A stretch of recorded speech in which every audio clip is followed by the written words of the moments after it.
जय श्री राम। मित्रों, मैं अंशुल राठौर अपने YouTube चैनल पे आप सभी का स्वागत करता हूं। मित्रों, एक बहुत बड़ी खुशखबरी की बात है। राम जन्मभूमि पर राम मंदिर का निर्माण प्रारंभ किया जा रहा है। पर एक महत्वपूर्ण सूचना और है। राम जन्मभूमि पे 200 फीट नीचे टाइम कैप्सूल को दबाया जाएगा। जी हाँ मित्रों, राम जन्मभूमि पे 200 फीट नीचे टाइम कैप्सूल को दबाया जाएगा। इसके पीछे तर्क दिया जा रहा है, टाइम कैप्सूल के माध्यम से राम मंदिर से संबंधित दस्तावेजों को संरक्षित किया जाएगा, ताकि 200-500 साल बाद अगर किसी प्रकार का विवाद होता है तो ये इस बात से आसानी से की जा सकेगी कि यहाँ पर राम जन्मभूमि ही थी।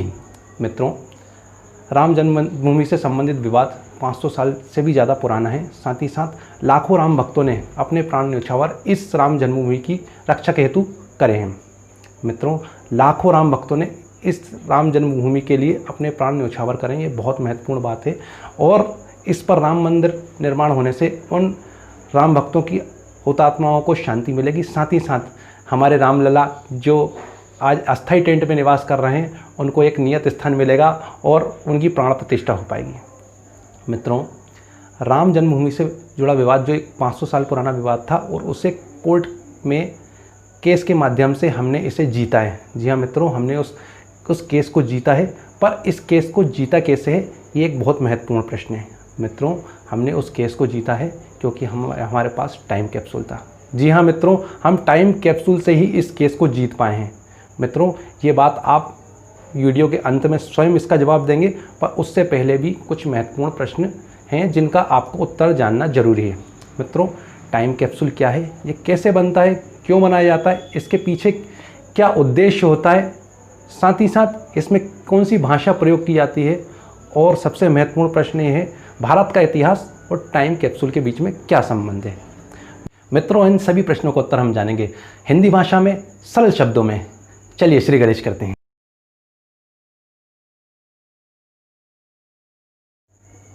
मित्रों, सबसे पहला प्रश्न कि टाइम कैप्सूल क्या है।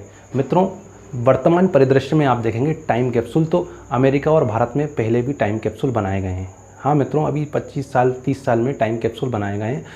भारत में जो टाइम कैप्सूल या पूरे विश्व में जो टाइम कैप्सूल बन रहे हैं अभी के वर्तमान परिदृश्य में, ये सिलेंडर के आकार में या बक्से के आकार में होते हैं, और ये तांबे के बनते हैं। तांबे के इसलिए बनते हैं ताकि तांबा जो कि एक ऐसी धातु है जो पानी से और मौसम से निष्क्रिय रहती है, ना गलती है, ना सड़ती है, ना खराब होती है, और हज़ारों साल तक ये संरक्षित रह सकती है, इसलिए तांबे के बनाए जाते हैं। मित्रों, दूसरा प्रश्न ये बनता है कि इसे बनाया ही क्यों जाता है, इसका उद्देश्य क्या है। मित्रों, ये इसलिए बनाया जाता है ताकि निकट भविष्य में 100-200 साल बाद जब जो परिस्थितियां हैं, या अगली पीढ़ी को ज्ञान देने के लिए कि ये जो वर्तमान चल रहा है इसकी संस्कृति क्या है, इसके लोग कैसे हैं, ये क्या करते हैं, कैसे ये निवास करते थे, कैसी इनकी कम्युनिटी थी, और ये किस प्रकार से सूचनाओं का आदान प्रदान करते थे, ये कैसे प्रकार से यातायात करते थे, ये भोजन के लिए किस पर निर्भर करते थे, ये सब सूचनाएँ भी टाइम कैप्सूल के माध्यम से संरक्षित की जाती हैं ताकि उनको अगली पीढ़ी को दिया जा सके। मित्रों, अगला प्रश्न ये उठता है कि टाइम कैप्सूल के अंदर असल में होता क्या है। मित्रों, ये जानना बहुत ज़रूरी है कि टाइम कैप्सूल में आखिर होता क्या है। मित्रों, टाइम कैप्सूल के अंदर इतिहास और वर्तमान से संबंधित महत्वपूर्ण दस्तावेज, महत्वपूर्ण घटनाओं की जानकारी उसमें रखा जाता है। जी हाँ मित्रों, इतिहास और वर्तमान से संबंधित जानकारी, और ख़ासतौर में घटनाक्रम की जानकारी, वर्तमान में क्या चल रहा है, और वर्तमान की राजनीति से संबंधित जानकारियों में को भी इसमें संरक्षित किया जाता है। साथ ही साथ भविष्य की उनकी योजनाएं, उस देश या उस शहर का नक्शा, उससे संबंधित महत्वपूर्ण दस्तावेज, साथ ही साथ बहुत महत्वपूर्ण चित्र जो उस भविष्य के लिए बहुत ज़रूरी और वर्तमान परिस्थितियों को बताते हैं। उसके अलावा भी कई ऐसी महत्वपूर्ण दस्तावेज जिसमें मूर्तियाँ, कई बार उसमें शस्त्र और शस्त्रों को बनाने की विधियाँ, मित्रों शस्त्रों को बनाने की विधियाँ, या नई टेक्नोलॉजी, या ऐसी कुछ टेक्नोलॉजी जो भविष्य में आएगी या वर्तमान में हमारे पास थी, ये दिखाने के लिए टाइम कैप्सूल भी बनाए जाते हैं। टाइम कैप्सूल असल में अगली पीढ़ी को ये बताया जाता कि हमारी जो सभ्यता है कितनी समृद्ध है। मित्रों, अगला प्रश्न ये उठता है भाषा। मित्रों, भाषा के बारे में मेरा तर्क है, मेरा मत है कि भाषा की एक आयु होती है। जी हाँ मित्रों, मेरा तर्क ये है कि भाषा की एक आयु होती है, उसके बाद वो भाषा मृत हो जाती है, ये लुप्त हो जाती है।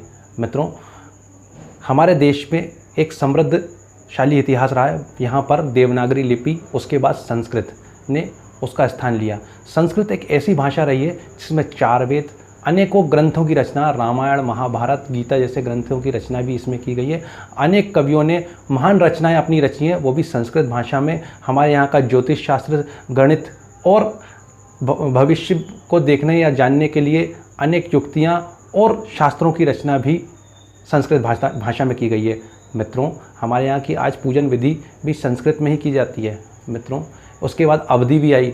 मित्रों, आप इन तीनों भाषाओं को देखेंगे, ये तीनों भाषाएं बहुत समृद्ध रही हैं, पर समय के साथ आज विलुप्त होने की कगार पे है, या क्षेत्र विशेष में या किसी विशिष्ट लोगों द्वारा ही स्वीकार की जाती हैं, उन्हीं के द्वारा बोली जाती हैं। मित्रों, उसके बाद इन सब का स्थान लिया हिंदी ने, और निकट भविष्य में मुझे लगता है 50 साल बाद हिंदी भी विलुप्त हो जाएगी। ऐसा इसलिए क्योंकि मित्रों भाषा की एक आयु होती है। तो मित्रों, अब मैं आता हूँ सीधा वीडियो पे। मित्रों, आज हमारा विषय है टाइम कैप्सूल। अब हम देखेंगे जो टाइम कैप्सूल होता है उसमें विशिष्ट भाषा, जो उस क्षेत्र की भाषा है या उस देश की भाषा है, और साथ ही साथ विश्व में कौन सी भाषा का प्रभाव है, उस भाषा का प्रयोग किया जाता है। साथ ही साथ इसके अलावा उसमें सांकेतिक भाषाओं का भी विशेष प्रयोग किया जाता है, चित्रों का प्रयोग किया जाता है और नक्शों का प्रयोग किया जाता है। मित्रों, नक्शे उस क्षेत्र विशेष या उस स्थान विशेष की पूरी कल्पना और उसको जोड़ देते जाती हैं। मित्रों, मैं एक चीज़ और फिर से बताना चाहूँगा, सांकेतिक भाषा का प्रयोग टाइम कैप्सूल में करा जाता है। मित्रों, इसके साथ कई बार मूर्तियाँ और कई प्रकार के यंत्रों का भी प्रयोग टाइम कैप्सूल में करा जाता है। मित्रों, मैं ये सब जानकारी आपको इसलिए दे रहा हूँ ताकि ये सब जानकारी आपको वीडियो के अंत में सारी चीज़ें जुड़ जाएं। मित्रों, अब एक सबसे महत्वपूर्ण प्रश्न जो आता है सामने, इतिहास, भारत का इतिहास और टाइम कैप्सूल के बीच में क्या संबंध है। मित्रों, भारत का इतिहास और टाइम कैप्सूल के बीच में संबंध को जानने के लिए आपको हज़ारों साल पहले जाना पड़ेगा, क्योंकि आज हम लोग वर्तमान युग में जी रहे हैं। आज छोटे से टाइम कैप्सूल बनाए जाते हैं जिनका आकार 2 फीट से लेकर 20 फीट तक हो सकता है, किंतु अतीत में हम जाएंगे तो हमारे जो टाइम कैप्सूल थे वो हज़ारों फीट या हज़ारों मीटर या सैकड़ों फीट तक के होते थे, और उसमें हमारी सूचनाएं संरक्षित की जा सकती हैं। मित्रों, आज मैं भोपाल में निवास करता हूँ, यहाँ से 40 किलोमीटर दूर भीमबेटका है। जी हाँ मित्रों, 40 किलोमीटर दूर भीमबेटका है, जिसमें शैल चित्रों के माध्यम से टाइम कैप्सूल बनाया गया। इन शैल चित्रों की रचना मट्टी, चूना, अनेक प्रकार के पत्तियों के रस, साथ ही साथ जानवरों की चर्बी को मिक्स कर ही उनकी रचना की गई। वो अभी तक सुरक्षित हैं। हज़ारों साल उन्होंने कई मौसम देख लिए, कई प्रकार बारिश झेल ली, उसके बाद भी आज वो सुरक्षित हैं उन चट्टानों पर। मित्रों, ये बहुत बड़ा टाइम कैप्सूल का एक उदाहरण है। मित्रों, सिर्फ यही नहीं, अब आप देखते हैं हमारे दक्षिण भारत की ओर रुख करते हैं तो वहाँ देखते हैं हज़ारों ऐसे मंदिर हैं जिन पर हज़ारों देवी देवताओं की प्रतिमाएँ हैं, एक एक प्रतिमाएँ। मित्रों, मैं आपको बिल्कुल टाइम कैप्सूल का एक सटीक उदाहरण देना चाहूँगा। एक एक प्रतिमा अपनी एक कहानी बताती है, वो हमें एक सूचना देती है। मित्रों, ये जो प्रतिमाएं हैं ये असल में बहुत सारी सूचनाएं देना चाहती थी कि इंसानों का देवताओं से और दूसरों से किस प्रकार का संबंध रहा है। जी हाँ मित्रों, इन सभी से हम ये सब बातें सीख सकते हैं या सूचनाएँ ले सकते हैं। मित्रों, जब हम अजंता एलोरा की गुफाओं में जाते हैं तो हम देखते हैं रामायण की कहानी, यहाँ तक कि रावण ने शिव जी से किस प्रकार पूजा करके उन्हें प्रसन्न करना चाहा, शिव तांडव स्तोत्रम कैसे रचा गया, ये तक की जानकारी, और अनेक हाथियों और कई ऐसी संरचनाएं बनी हुई हैं जिनको टाइम कैप्सूल के रूप में रखा जा सकता है, या इनसे हम ऐसी सूचनाएं ले सकते हैं जो एक टाइम कैप्सूल के माध्यम से दी जाती हैं। मित्रों, टाइम कैप्सूल का उद्देश्य ये होता है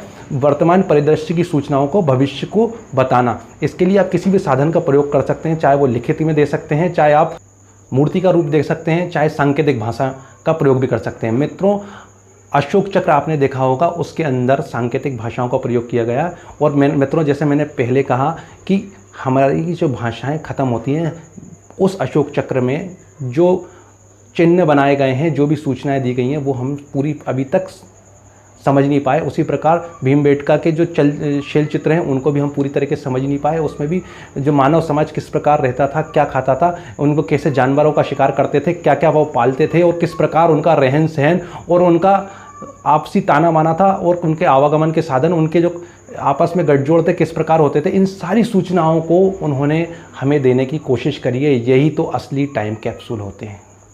मित्रों, मैं इतिहास की ओर और जाना चाहूँगा, पर उससे पहले मैं एक चीज़ और बताना चाहूँगा कि मित्रों, भारत एक समृद्धशाली देश है और इसके पीछे इतने सारे ग्रंथ जो रचे गए हैं, ये अपने आप में एक टाइम कैप्सूल ही तो है। मित्रों, पद्मनाभ मंदिर, जी हाँ मित्रों, पद्मनाभ मंदिर जब पिछले वर्ष खोला गया, उसके अंदर जो दस्तावेज मिले ताम्रपत्र पर उनको संरक्षित करे गए थे। कई प्रकार के ग्रंथ उन ताम्र पत्रों पर लिखे गए हैं। चर्म पत्र मिले हैं जिन पर बहुत सारी सूचनाएं निर्दिष्ट थी, लिखी हुई थी। वो सभी ग्रंथ हमने संजोए हैं इतने सालों से, क्योंकि वो एक टाइम कैप्सूल है। वो हमारे जो पूर्वज थे उन्होंने हमें सूचनाओं देने के लिए उन ग्रंथों को ताम्रपत्र पर संरक्षित करा। आप देखेंगे मित्रों, कई ऐसे मंदिर और हैं जहाँ पर तहखाने हैं, उसमें कई ऐसी सूचनाएं हैं जो हमें देने के लिए उन्होंने संरक्षित कर रखी थी। बहुत सारे ऐसे अस्त्र शस्त्र, साथ ही साथ आपने देखे होंगे सिक्के या फिर सोने चांदी धातुओं की बनी ऐसी अनेक कृतियां हैं जिन पर कई ऐसी सूचना हैं जिन्हें हम टाइम कैप्सूल के रूप में मान सकते हैं। मित्रों, अब मैं बात करता हूँ राम मंदिर की, पर उससे पहले एक महत्वपूर्ण बात मैं आपके समक्ष रखना चाहूँगा। मित्रों, जब हम भारत का इतिहास देखते हैं तो उस पर मुग़लों ने आक्रमण करा, और मुग़लों ने आक्रमण करा तो उन्होंने सबसे पहले हमारी संस्कृति को नष्ट करा। जी हाँ मित्रों, मुग़लों ने हमारी संस्कृति को नष्ट करा। उन्होंने हमारे मंदिरों को लूटा, साथ ही साथ हमारे देवालयों को जलाया, क्योंकि उसके अंदर हमारे समृद्धशाली इतिहास के बहुत सारे ऐसे चीज़ें थीं और ऐसे अवशेष थे जो हमारे देश को और हमारे धर्म को विश्वगुरु बनाते थे। हमारे कई पुस्तकालय, कई यूनिवर्सिटी जिन्हें हम कहेंगे, उन्हें नष्ट किया गया और उसके बाद हमारे ग्रंथों को नष्ट किया गया। मित्रों, मैं एक चीज़ और बताना चाहूँगा।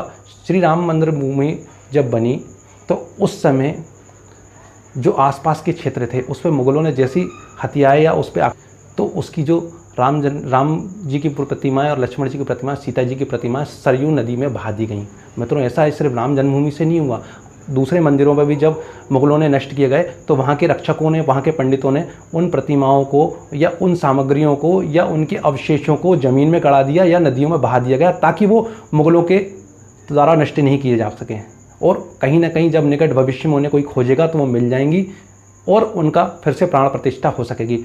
हम देखते हैं पशुपतिनाथ मंदिर, वहाँ पर भी भगवान भोलेनाथ की शिवलिंग को पुनः स्थापित किया गया। मित्रों, इसी प्रकार राम जन्मभूमि में भी हुआ। मित्रों, जब बाबरी मस्जिद को उस पर बना दिया गया उस स्थल पर, उसके बाद उस बाबरी मस्जिद को गिराने के बाद जब एक आर्कियोलॉजिकल सर्वे ऑफ इंडिया ने खुदाई करके जब देखा और उनसे जब नज़र डाली, उन पर प्रकाश डाला उन सबूतों पर, तो देखा कि भैया इसके अंदर मंदिर के अवशेष मिले। उन्हें बहुत सारे पिलर ऐसे मिले जो ये दर्शाते थे कि भैया यहाँ पर मंदिर था। उसके अलावा कुछ बर्तन और मूर्तियाँ, चूँकि मूर्तियाँ मिली थी इसलिए ऐसा ये साबित कर पाया कि यहाँ पर राम मंदिर था। मित्रों, आप सभी ये जानते हैं कि जो मुस्लिम्स होते हैं मूर्ति पूजा को हराम मानते हैं, अर्थात बुत परस्ती हराम मानते हैं।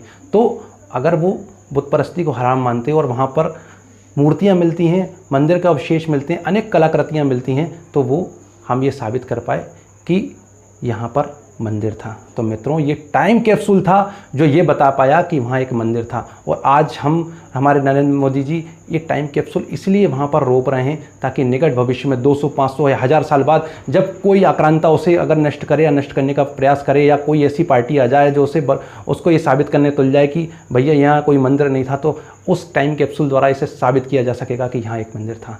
मित्रों, मैं अपने वीडियो के माध्यम से अपने इतिहास को बिल्कुल आपके सामने लाना चाह रहा हूँ, हमारे देश के समृद्धशाली इतिहास को आपके सामने लाना चाह रहा हूँ। मेरा समर्थन करें और आगे आप किस प्रकार का वीडियो चाहेंगे, किस इतिहास से संबंधित वीडियो चाहेंगे, तो आप कमेंट बॉक्स में ज़रूर डालें। मित्रों, मेरा समर्थन करें।